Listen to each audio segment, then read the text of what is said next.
doctor Mauricio Alarcón. Él es director ejecutivo de la Fundación Ciudadanía y Desarrollo. Mauricio, muy buenos días. Un discurso presidencial, el inicio de un nuevo periodo legislativo, también debe traer esperanzas, expectativas positivas en el pueblo ecuatoriano. Quisiéramos conocer su análisis, su visión sobre qué nos dejó este contacto del presidente de la República, también de altas autoridades, incluyendo el presidente de la Asamblea del pasado día sábado, en lo que significa de alguna manera la apertura del nuevo periodo de gobierno de Daniel Noboa. Gustavo, Rosana, buen día. Un saludo para ustedes, para la audiencia de Antena 1.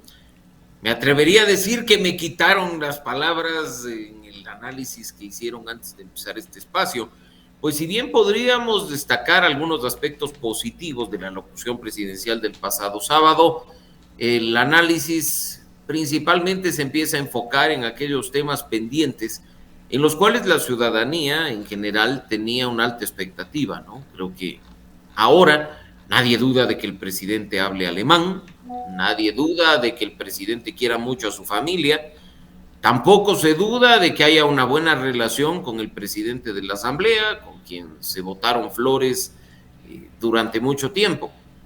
Pero hay dudas respecto a aspectos fundamentales como los señalados por ustedes y que lamentablemente, aunque con un discurso de mayor extensión a la de 2023, no hubo ningún tema y ningún punto en específico a propósito de lo que significa institucionalidad, gobernabilidad, seguridad jurídica, seguridad tributaria e incluso ya un poco más aterrizados temas que tengan que ver con la situación económica del país, con la forma en la que se implementará. No necesitamos tampoco largas alocuciones, pero sí un poco más de aterrizaje en cuanto a la implementación de acciones de lucha contra la inseguridad o aspectos clave que no bastan con ser mencionados, como el del combate efectivo a la corrupción, que sigue haciendo de las suyas en la institucionalidad ecuatoriana. Abogado Alarcón, muy buenos días, gracias por acompañarnos. Como usted mismo manifiesta y como lo dijimos en la introducción, hay muchas cosas que no están claras, pero podemos aseverar que lo que hemos visto ya durante la primera gestión de Daniel Noboa va a tener continuidad en este segundo periodo. Rosana, en algunos temas podría ser, en otros hablar de ellos sería realmente preocupante. Mira, sí, la inseguridad sigue siendo el primer tema de preocupación de los ecuatorianos, pero el segundo tiene que ver con la crisis económica general y la falta de empleo. No escuchamos nada respecto a la inversión extranjera, ¿no? Más bien, casi textualmente el presidente nos dijo que la generación de empleo va a venir de la inversión pública, lo cual es un concepto total y absolutamente equivocado y que ha sido fuertemente criticado respecto de los últimos gobiernos. ¿Qué ha pasado en 2024 cuando el presidente Noboa ya tuvo un año calendario completo para implementar sus cosas?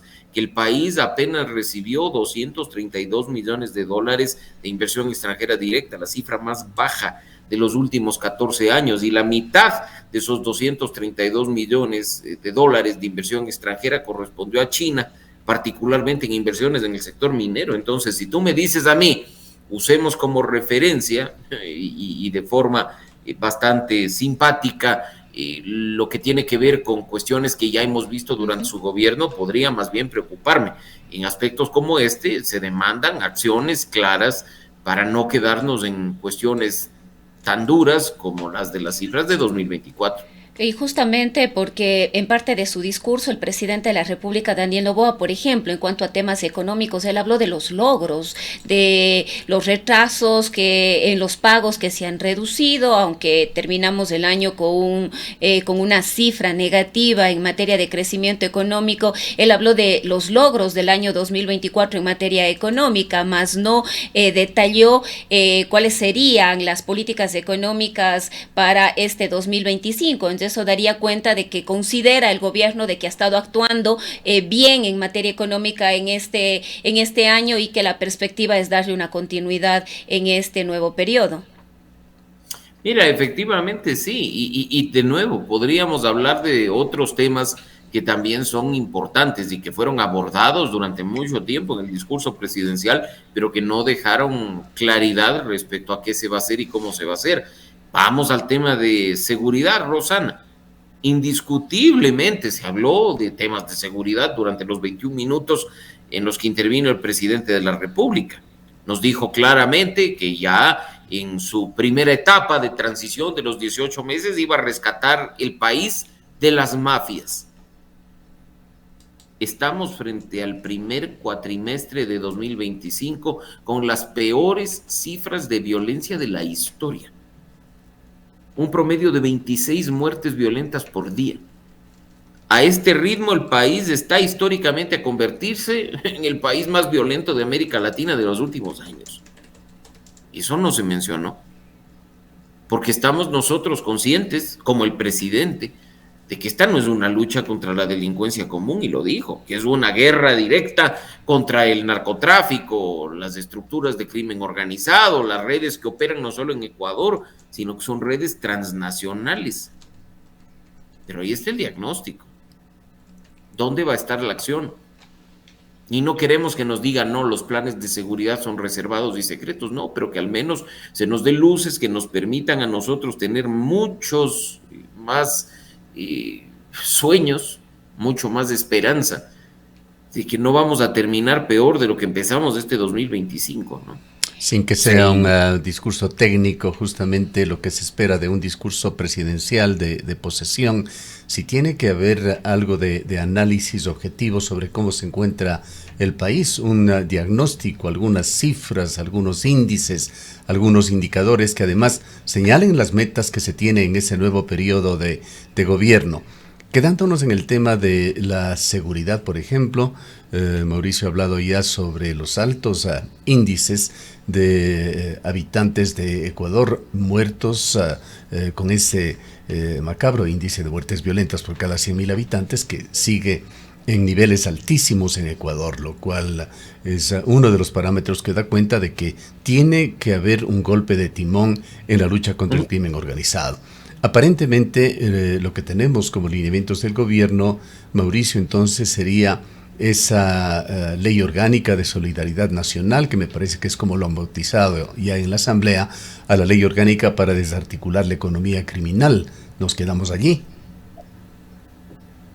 Mira, hemos sido críticos, Gustavo, del proyecto de ley de urgencia en materia económica que se ha presentado a la Asamblea Nacional, llámese como se llame.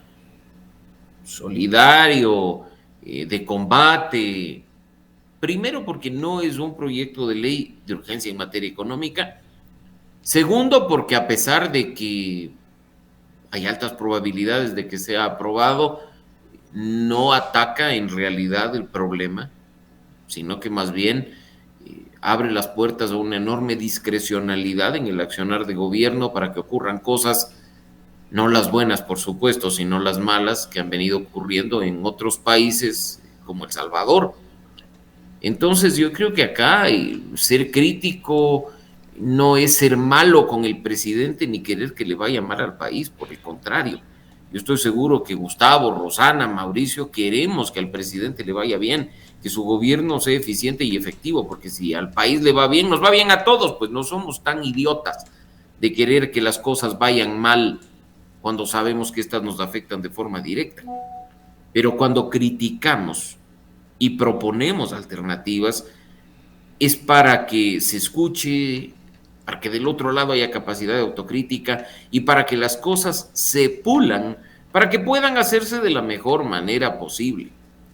Pero cuando esto no ocurre, sea por un discurso presidencial con deudas, sea por un proyecto de ley con errores, sea porque ni siquiera se evalúa y se tiene claro qué va a pasar con el gabinete ministerial, estamos frente a un panorama de incertidumbre que no le viene bien al país definitivamente.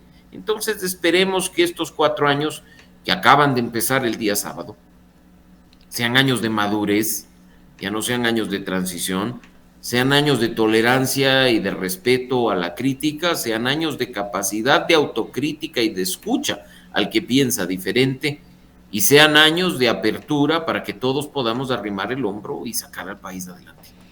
Otro tema que quedó en expectativa, Mauricio, era la Asamblea Constituyente. Luego, con la conformación de la nueva Asamblea Nacional, al parecer el presidente dio un pie atrás, pero esto nos lleva a pensar, y este fue otro de los temas pendientes del discurso, ¿no? ¿Qué reformas económicas, políticas y de otra naturaleza emprenderá el gobierno en lugar de esa propuesta de Asamblea Constituyente? O sea, tampoco nos dejó claro por dónde iría ni cuándo empezaría este proceso de reforma constitucional.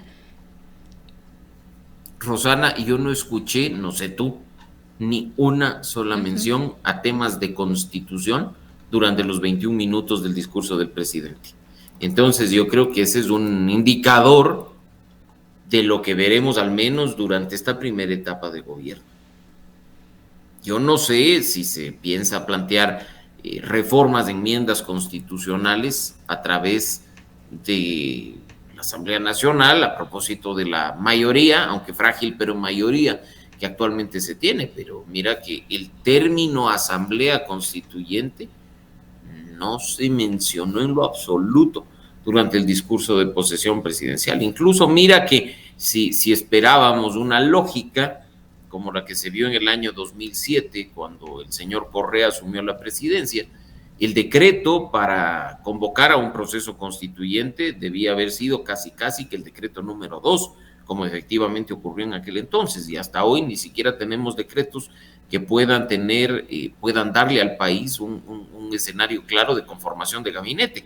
Los 4 decretos que han sido emitidos hasta el momento únicamente están enfocados más bien en lo que significa la asunción de poder, el inicio del mandato de Daniel Noboa, la ratificación de 2 secretarios, el jurídico y la general de la administración pública, y la asignación de funciones a la vicepresidenta. Entonces veamos qué ocurre en las próximas horas, pero creo que al menos ese fantasma positivo o negativo de un proceso constituyente se desapareció por completo del radar de lo que fue la ceremonia del día sábado.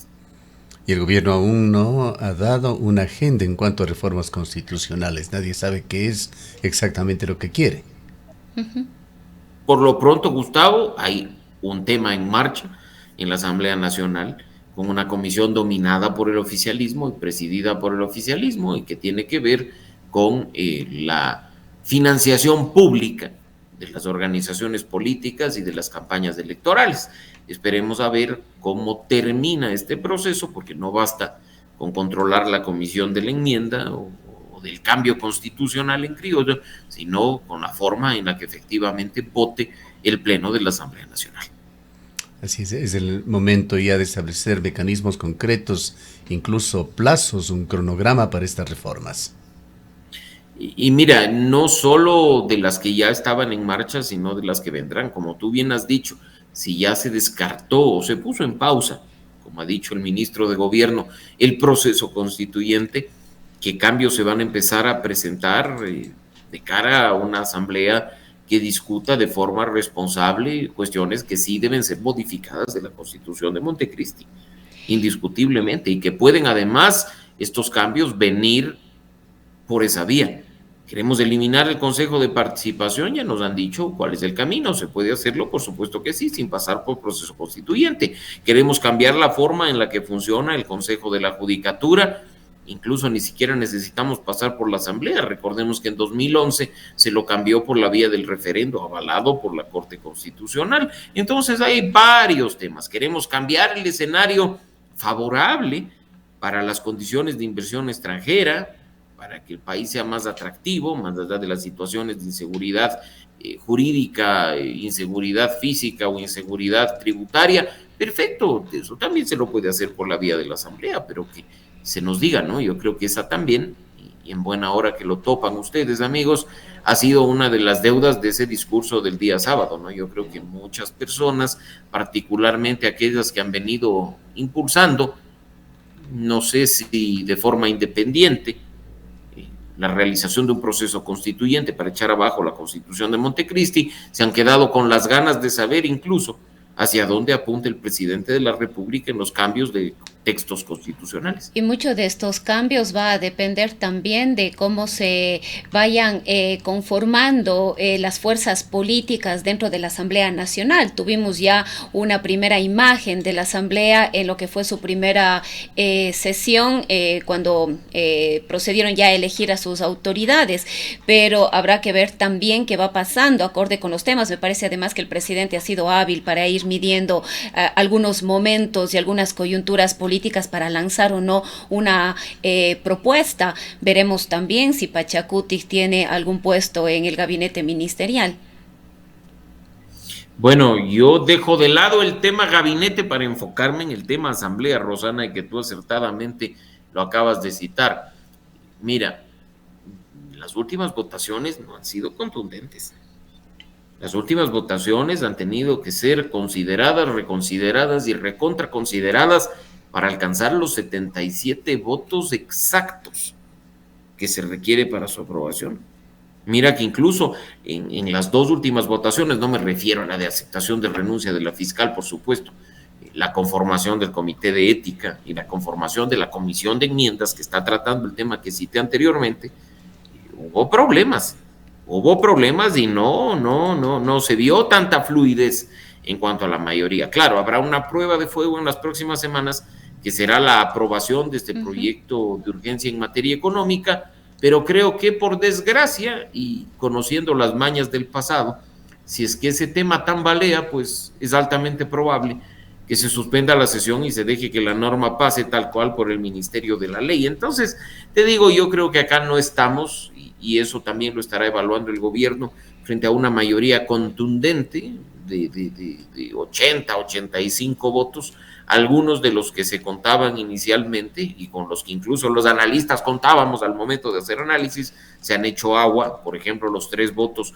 del Partido Social Cristiano, uno de los votos de los asambleístas de movimientos locales. Entonces empiezan a ponerse ahí en una congeladora, y yo creo que hay que esperar y ver, porque incluso ciertos temas que tienen que ver con los cambios constitucionales van mucho más allá de simplemente tenemos 77 votos, ¿no? Entonces yo creo que hay que ser bastante cautos sobre estas cuestiones y movernos con pies de plomo, y me refiero como país, no como gobierno. Porque pero además, Mauricio, parecería que no solamente va a ser fundamental lo que pasa en la Asamblea Nacional, sino va a tener un rol fundamental otra vez la Corte Constitucional. Y cuidado, le convertimos a la Corte Constitucional en el blanco perfecto de los ataques del Ejecutivo cuando las cosas no salgan bien, porque es indudable que el proyecto de ley, por ejemplo, que se ha presentado a la Asamblea en este momento, contiene varias cuestiones que podrían contravenir a la Constitución y que, de ser aprobadas tal cual, serán atacadas en la Corte Constitucional por algunos sectores, ¿no? Y ahí, ¿qué va a pasar? Van a irse contra la Corte, van a atacar a una Corte Constitucional que por la estructura actual se yergue como una de las principales instituciones del país. Entonces yo creo que hay que ser muy cautos sobre estos temas que, de nuevo, lamentablemente no han sido mencionados en ese discurso, que aunque más largo que el de 2023, sigue trayendo vacíos. Hay ciertos temas urgentes también que el gobierno los ha venido postergando, o a lo mejor tratándolo, pero con un perfil muy bajo. Está el tema de la energía en general en el país, particularmente la energía eléctrica, que amenaza. Se conoce que el déficit que persiste en Ecuador, en caso de que no vengan las lluvias, está en el orden de unos 800 megavatios. El presidente se refirió a que habrá un decreto que facilitará el estudio de la energía atómica en el país, pero este es un proyecto, si es que llega alguna vez a darse, que tomará por lo menos una década. O también se habló de energía solar con empresas españolas, pero hay dudas por parte de los expertos en cuanto a que si vuelve un periodo de sequía, de estiaje similar al del año anterior, vamos a estar en similares problemas, pues el déficit es alto. Mira, yo me atrevería a decir que es preferible saber en qué estado actual se encuentra, por ejemplo, el proyecto Conolofus de energía renovable en Galápagos, o la tercera etapa de Vilonaco en Loja, antes que ver qué va a pasar con los ofrecimientos del gobierno en esta materia, ¿no? Y eso es algo que, desgraciadamente, como ya tenemos luz, hemos descuidado y nos hemos olvidado. El presidente en su discurso ha hablado de diversificar la matriz energética, cambiando a un sistema que garantice energía limpia, sostenible, que va a mejorar el sistema de transmisión de energía y la calidad de entrega de luz a los ecuatorianos, que va a motivar la generación eléctrica por parte del sector privado, hasta con energías alternativas, y nos ha hablado de la presentación de un proyecto de ley de energía nuclear. No sé cuál será su alcance, hay que esperar y ver obviamente cuando este llegue a la Asamblea Nacional, y un nuevo modelo eficiente del sector eléctrico. Y creo que eso no es menos a propósito de que ya algunos analistas han venido advirtiendo que es probable que volvamos a tener problemas con la cuestión del suministro de energía eléctrica para el país, ¿no? Entonces, dentro de esta sección a la que yo he denominado obras, el discurso de Daniel Noboa del día sábado, se ha hecho mención a estos temas, ¿no? Yo creo que más allá de lo que se diga, de nuevo, este país necesita seguridad jurídica, seguridad tributaria y seguridad física para ser efectivamente atractivo a la inversión nacional y extranjera y poder concretar, entre otras cuestiones, estas que hemos mencionado. ¿Qué decir en cuanto al Instituto Ecuatoriano de Seguridad Social? Otro de los temas postergados por este gobierno. ¿Alguna pista sobre si se actuará con respecto al IES? Mira, no se ha dicho absolutamente nada en el discurso. Quizás sobre el tema salud, lo más importante y lo más bueno es conocer que se habla de una torre oncológica en el Hospital Eugenio Espejo de Quito. Eso es muy positivo, por supuesto. Ahora creo que la seguridad social va mucho más allá de simplemente el tema salud, cuando uno de los principales problemas tiene que ver con las pensiones de nuestros jubilados y la sostenibilidad en sí del modelo, ¿no? Eso lamentablemente no se ha mencionado, tampoco se ha dicho. Es una de las deudas pendientes y creo que partirá incluso con el tema de la forma en la que puede quedar conformado el directorio del Instituto Ecuatoriano de Seguridad Social, ¿no? Teniendo además claridad de que quien preside el consejo directivo es prácticamente un ejecutor del presidente de la República, teniendo en cuenta que aunque IES y BIES son instituciones entre comillas separadas, están juntas, y hace pocos días hemos tenido este escándalo del contrato millonario para aromatizar las instituciones del BIES en lugar de enfocar ese dinero en generar recursos para sostener un sistema que está empezando a presentar fallas. Entonces te digo, creo que esto hay que tomarlo con pinzas y esperar, por supuesto, no una eternidad, sino las primeras acciones de este gobierno para poder tener una orientación clara de hacia dónde apunta en esta materia. Sobre lo que podría ser el segundo punto más importante, pues esto se refleja en la preocupación de los ecuatorianos, la falta de empleo, la falta de oportunidades. ¿Qué balance se puede sacar no solamente de los discursos de este fin de semana, de esa mega gira que emprendió el presidente por países de Europa y Medio Oriente? ¿Hay algo de concreto en cuanto a interés en inversión extranjera, en el cual Ecuador sigue en la cola en Latinoamérica? ¿O temas un poco más concretos que puedan abrigar la esperanza de que mejore las oportunidades de emprendimiento, la generación de empleo en Ecuador? Mira, yo de nuevo estoy atento a que no queden estas cosas en simples ofrecimientos, Gustavo. En periodos anteriores se nos ha hablado de inversiones de miles de millones de dólares, y lo que sucedió en 2024 ha sido tristísimo. De nuevo, 232 millones de inversión extranjera, la más baja de los últimos 14 años, y la mitad vinculada a actividad minera específicamente con China. Nadie se opone. Creo que son hasta necesarias las giras internacionales del presidente y de altos funcionarios para presentar a Ecuador, para lograr buenas relaciones y motivar a que vengan al país, pero mucho más allá de una gira o mucho más allá de un discurso y una promesa está la acción. Y para que este país sea atractivo para un inversor extranjero, me atrevo a decir incluso para un inversor nacional, tiene que trabajar en la estabilidad jurídica, en la independencia de la justicia, en la estabilidad tributaria y en las garantías, que van mucho más allá de decir, mira, estamos dolarizados y tenemos dólares, para que quien trae su dinero acá sepa que, por ejemplo, ingresa $1 y esté en la posibilidad de sacar $1. Durante mucho tiempo se ha hablado del daño que le hace al inversor extranjero el impuesto a la salida de divisas. ¿Qué va a pasar con eso? Se ha hablado también de la situación de hoy tienes un IVA, mañana tienes otro, y tienes unas reglas para el impuesto a la renta, mañana tienes otras.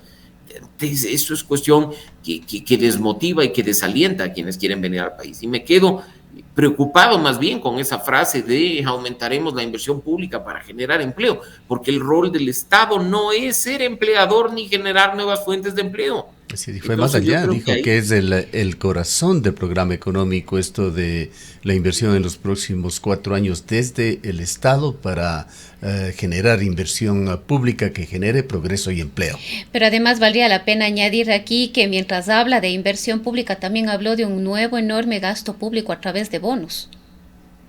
Y mira, eso no es bueno, es la salida fácil, así como la salida fácil sería hacer lo que hemos conocido en los últimos días y lamentablemente ha pasado muy de agache en los medios de comunicación de la ministra de Economía y Finanzas tratando de abrir líneas de crédito con 5 bancos chinos. Habemos personas que hemos sido muy críticas de lo que sucedió con China durante cierto gobierno pasado, de la forma en la que se empeñó el país en definitiva, en la forma en la que se manejó la relación con China en materia crediticia. Entonces, cuidado, y sobre pretexto de esas obras que fueron mencionadas en el discurso presidencial, terminamos empeñando el país nuevamente.